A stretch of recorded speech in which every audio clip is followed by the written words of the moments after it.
Imagine paying hundreds, even thousands of dollars for a single pound of cheese. Not one coated in gold or stuffed with truffles, but one made from the milk of a donkey. At first, it sounds like a joke, but it's genuine. It's called Pule cheese, and it comes from a small nature reserve in Serbia.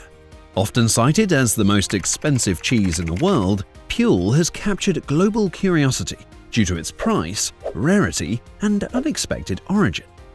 So how did this humble animal, often viewed as a workhorse of the past, become the source of one of the world's most prestigious cheeses? The story begins not in a gourmet kitchen or a Michelin-starred restaurant, but in ancient history.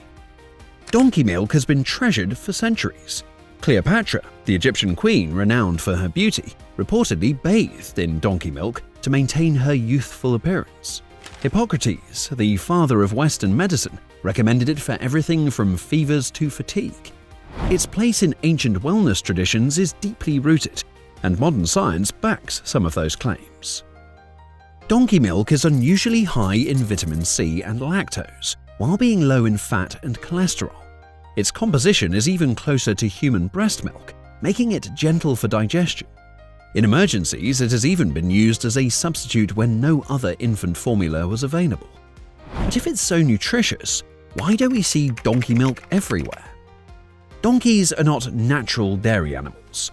Unlike cows or goats, a female donkey, known as a jenny, produces very little milk, maybe 1.5 to 2 liters a day, compared to 30 or more from a dairy cow.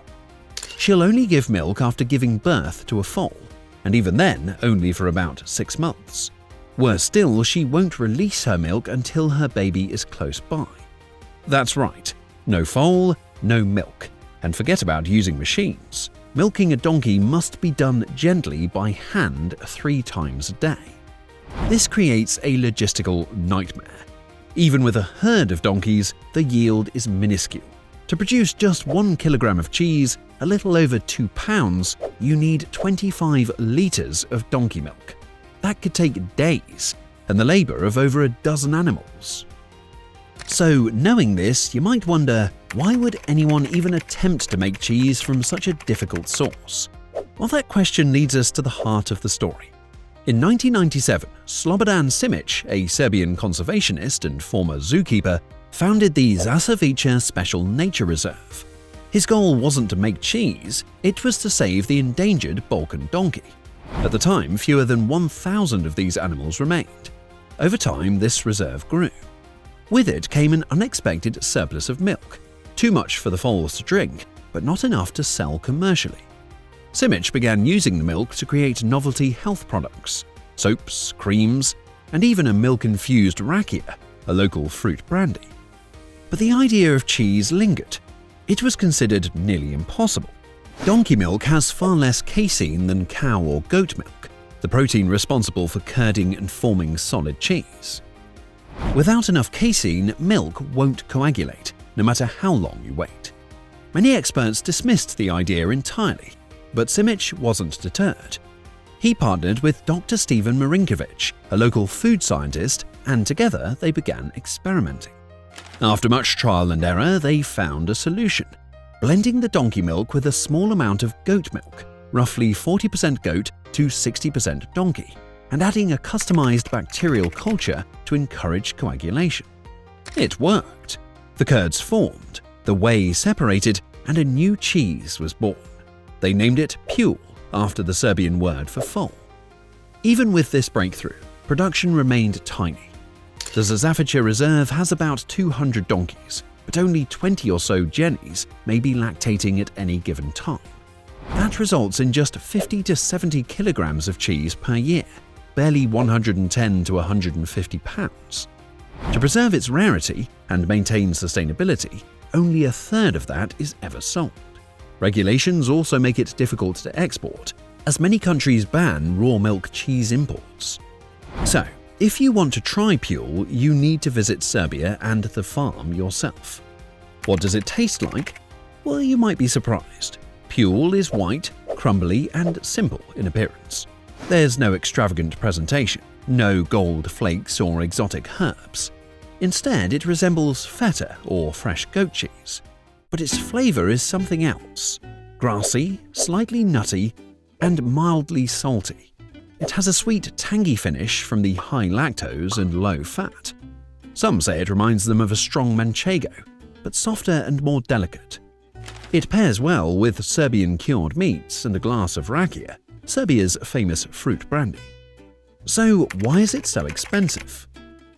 The answer is simple and powerful. Every step in the production of Pule is labor-intensive. Every litre of milk is hard-won. The donkeys must be cared for year-round, hand-milked and protected. No shortcuts exist.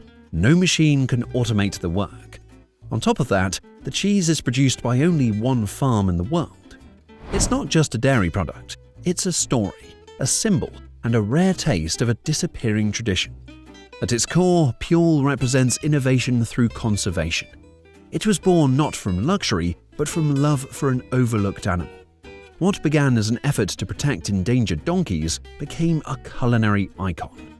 It shows us that greatness doesn't always come from excess. Sometimes it comes from doing something no one else thought was worth doing and doing it well. Even if you never get the chance to taste donkey cheese, just knowing about it changes your perspective. It challenges the way we think about food, value, and sustainability, and it opens your eyes to the incredible possibilities that still exist in the ancient art of dairy.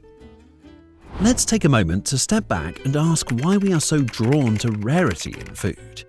Throughout history, people have gone to extraordinary lengths to taste the extraordinary. Pule is not just food, it's a story, a mystery, a status symbol. People don't pay $1,000 for a cheese because they expect it to blow their taste buds away. They pay for the symbolism, effort, craft, and scarcity. The Zasavica farm has even become a kind of pilgrimage site for cheese lovers, chefs, and food journalists. Visitors don't just come to taste Pule, they come to experience the story behind it.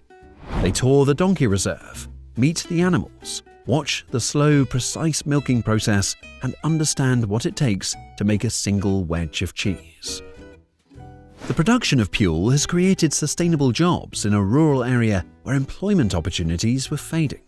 It has also helped protect a local breed from extinction, giving the donkeys a renewed purpose and presence in the region's culture. Meanwhile, the fame of Pule has sparked new conversations in the world of food science. Universities and researchers have begun studying donkey milk more closely, not just for cheese, but for potential health benefits in people with cow milk allergies. Some cosmetic companies are investing in donkeys' milk-based skincare, inspired by ancient beauty rituals. And artisanal cheesemakers in Italy, France, and even Latin America are beginning to experiment with rare or heritage milks, driven in part by Pule's success. This ripple effect from one farm in Serbia to a global curiosity shows how food can become a form of innovation and storytelling. Pule may be tiny in quantity, but its impact has been massive in spirit. In Serbia, Pule's influence has also sparked local pride. What began as a conservation effort is now a national curiosity. Serbian tourism has featured Zasavica in promotional campaigns. Chefs have begun to feature local donkey milk cheese and brandy in tasting menus. Foodies come from Japan, the US, and France, all to try this quiet masterpiece of dairy. So, the next time you walk past a cheese counter, remember there's a world beyond cheddar and brie. Somewhere, a farmer is hand-milking a donkey. Somewhere, a slice of humble white cheese is being tasted for the very first time. And somewhere, someone is realizing, just like you, that food is never just food. It's memory, legacy, and magic all in one bite. If this video sparked your curiosity, join us and stretch that curiosity even further. The next deep dive might just surprise you even more. Here at Dairy Decoded, we don't just melt cheese, we melt minds with delicious stories from the world of dairy, farming, and food culture. Your support helps us to keep exploring and uncovering the hidden side of what we eat. So don't be shy. Hit that subscribe button and age like fine cheese. Thanks for watching.